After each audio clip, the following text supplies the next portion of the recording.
You will listen for S1 and S2 in each of the 6 listening areas.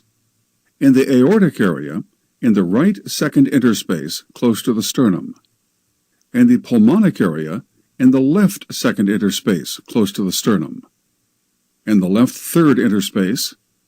In the tricuspid area, in the left fourth and left fifth interspaces, and in the mitral area at the apex.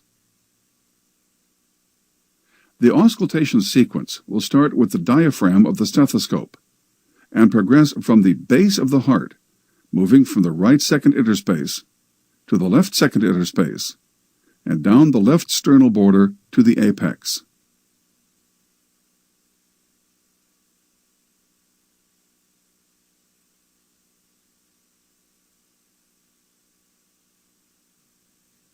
Then, with the bell of the stethoscope, we will listen along the lower left sternal border in the left fourth and fifth interspaces.